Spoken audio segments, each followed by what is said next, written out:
One day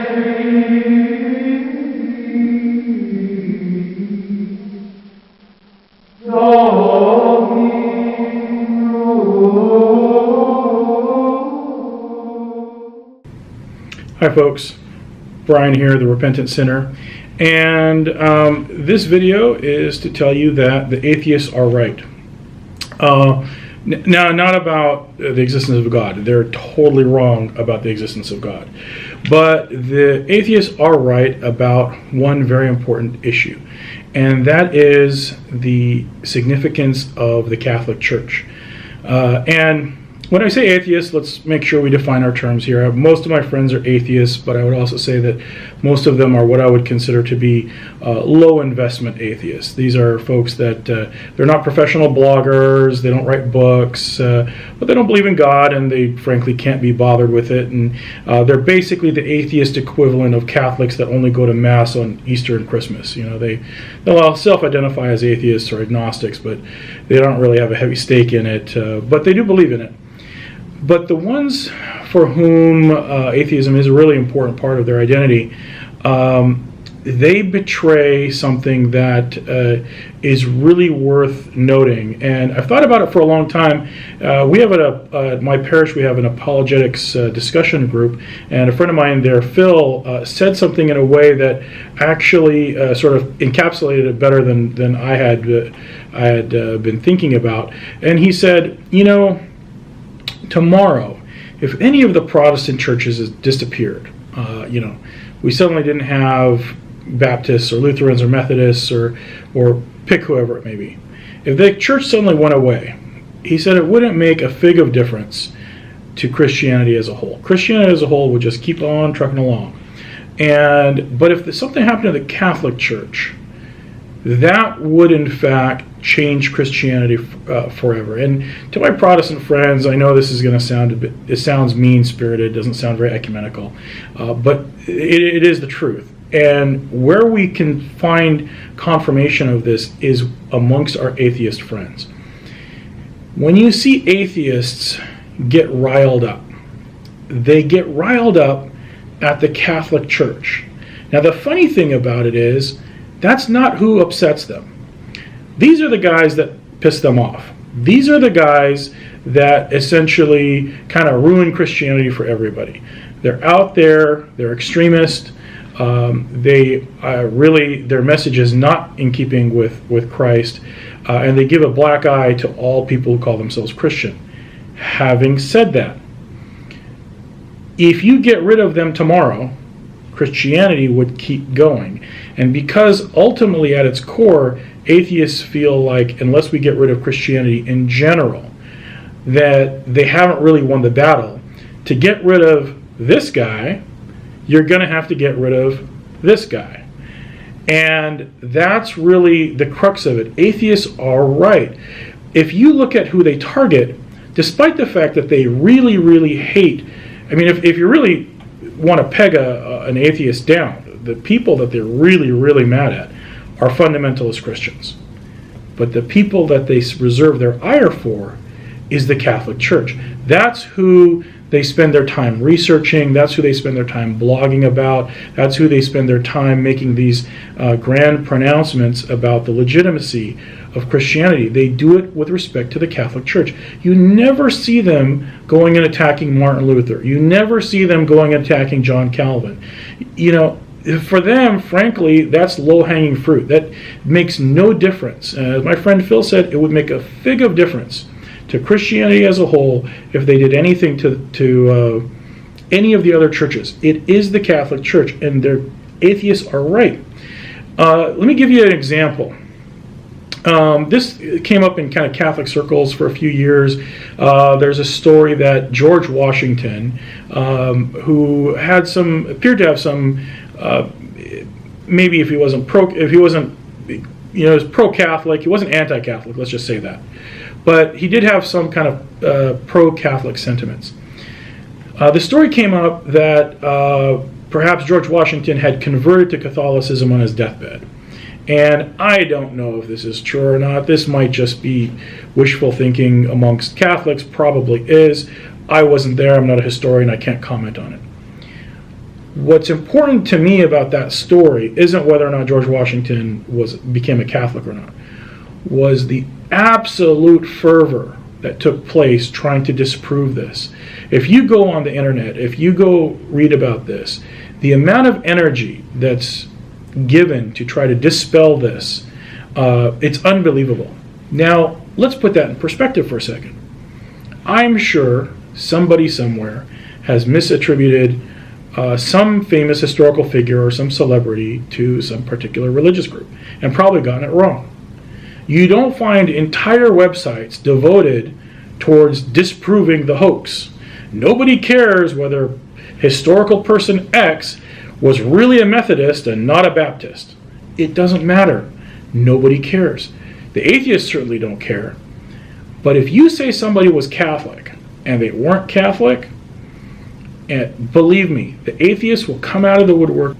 There's another example. In the December issue, 1940 issue of Time magazine, there's an article about the Jews in Europe, and of course they are in the midst, right in the center, in the thick of the Holocaust, and what's happening with in Nazi Germany. There's a quote that's attributed to Albert Einstein, basically giving the Catholic Church some praise for essentially being there for the Jews. Now, historically speaking, it's not really anybody who's a serious scholar of this subject will recognize that if there was a particular group that really was looking out for the Jews in World War II, the Catholics were. I mean, you name person after person after person that put their lives on the line for the benefit of Catholics. For the benefit of the Jews, it was Catholics, up to and including the Pope, by the way, notwithstanding what CNN might like to talk about. Having said that, whether or not the quote is accurate or not, I have no idea. I wasn't there. I can't comment on that with any veracity. I have my personal feeling on the subject, but it's neither here nor there. I think Albert Einstein, if he was alive, when he was alive when the quote was made, he was alive when the publication came out, he certainly would have seen it. There wasn't that many publications out at that time. Time magazine was certainly a major one. If he was misquoted, he had every opportunity to go beat down Time magazine and tell them, hey, you quoted me wrong. He could have done it. He never did. For me, that's probably enough, but the fact of the matter is, whether he said it or he didn't say it doesn't really matter. It's the reaction that's really fascinating. The amount of energy that's expended. I mean, why people care so much, whether or not, it's not like Albert Einstein converted to Catholicism on his deathbed, but it really bothers them. It bothers agnostics, it bothers atheists. He's a hero to the atheist and agnostic movement, and the idea that he might heap even a modicum of praise onto the Catholic Church is worthy of creating blog posts and websites to refute it. And they do it ad nauseum. It really bothers them. Again, I ask the question, has this ever happened with any other group? Have you ever seen anybody just lose their lunch over the idea that person X either said something positive about the Methodists or the Baptists or the Lutherans, or did historical figure X, did he really believe in any of the Protestant churches? No, nobody cares. And that's actually really, really an important point that has to be made. If my atheist friends were really intellectually honest, really, I mean, let's just lay our cards on the table. There is no God, faith is just a delusion, then honestly, you shouldn't care how people waste their time. I mean, unless something really destructive is happening, and I know they try to paint it in those terms, that something destructive is happening when people go to church, but the fact of the matter is, it's really just going to church. There's nothing fascinating that happens there. There's nothing insidious. There's no conspiracy. People throw some dollars in the collection basket. Big deal. They haven't lost anything. If atheists were really intellectually honest, they would say, I don't care. Why am I wasting my breath? These people are just delusional. There's nothing to it. But it is more insidious than that. For a lot of atheists, the mere existence of Christianity and the Catholic Church in particular is an affront to their belief system. And so when they attack hard, and it's very specific and it's very targeted. Now, listen, somebody like Richard Dawkins, I'll give him credit in that there are those times where he will criticize other religions. Sam Harris, similarly, actually famously has gone into a bit of controversy for criticizing Islam.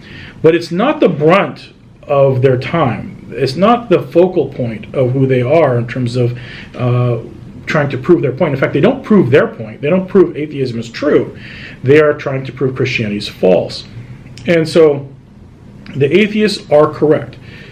My friend Phil was right. It really wouldn't matter if today or tomorrow or next week or next month we got rid of all of these guys. Who cares? It wouldn't make any difference. It wouldn't make difference to Christianity. It wouldn't make a difference to atheism. It wouldn't make a difference to anything. But if next week, next month, next year we got rid of these guys, then we would have a real problem. Christianity as a whole will start to implode.